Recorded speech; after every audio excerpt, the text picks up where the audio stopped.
Hi, I'm Tim. Welcome to our channel, and thanks for logging on. Today, we're discussing the Patek Philippe 5960P-016, a send-off model from the final year of the traditional 5960P in 2013. This is a one-year model and a stunning one at that. You can see it and you can own it on our website.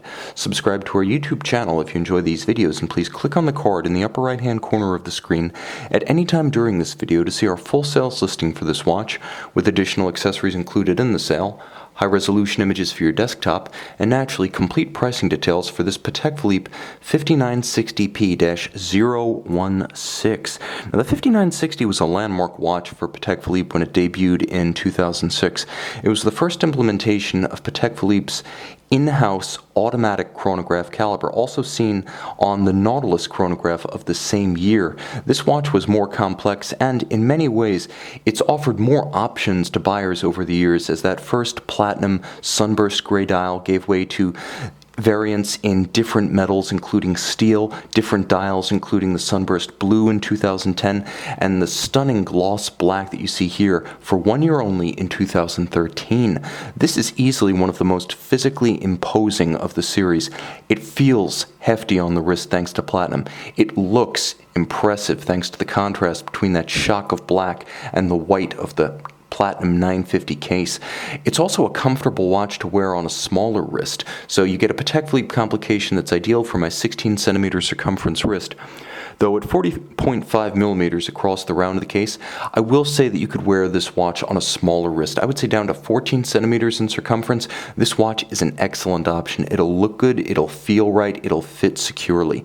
Now, the watch is perhaps thinner than you think. It has a squat profile to it, and it's only 13.9 millimeters thick with a generously sloped concave bezel and rounded case flank, so you'll have absolutely no issues fitting it underneath a suit jacket cuff. I would even say under a dress cuff.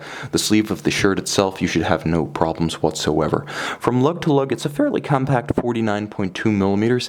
Anytime you can stay under 50 millimeters lug to lug with a roughly 40 millimeter watch, you're keeping it friendly for smaller wrists. It also has thoughtfully shaped lugs. As you can see, they downturn rather dramatically at the edge of the case. They don't project far beyond the case itself. So this is an easy one to wear, very comfortable. It also features a very high grade of leather strap. It's a little stiff when brand new, but that just bodes well for its longevity, as this is a very solid cut of alligator in a matte black on the top with a monotone stitch and folded edges. You can see calfskin on the underside.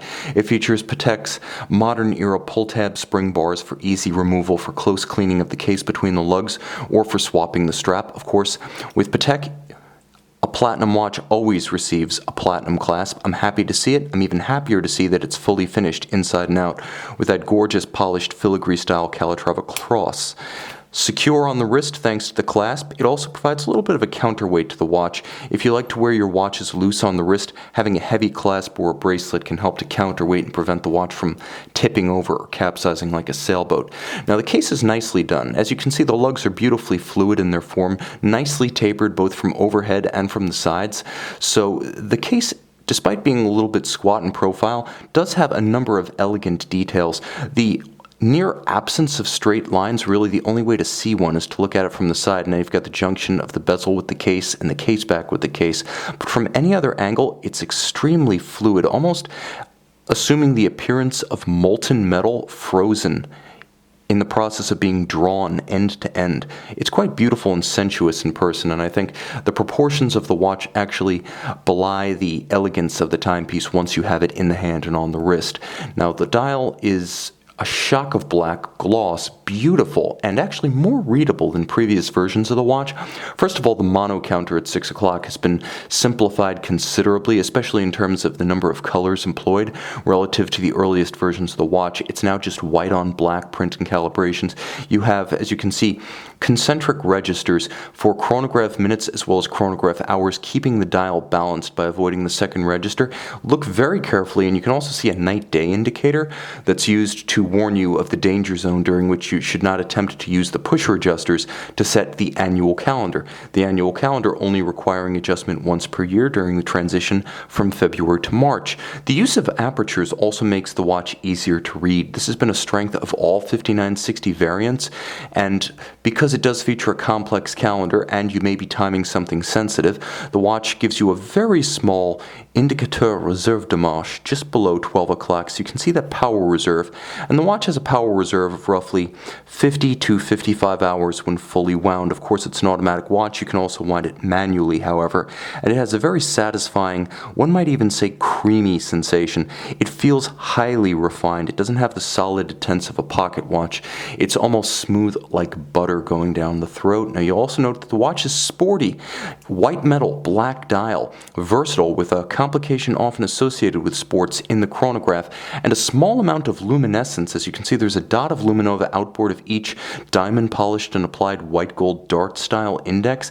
Also note the white gold leaf hands at center for hours and minutes feature luminescence. So a watch that is more than just a token nod to sporty pretensions. It is a sports watch in almost every sense. Now, 30 meters water resistant will force you to accept some limitations to the watch's sporting range. However, that's why you have an Aquanaut or a Nautilus.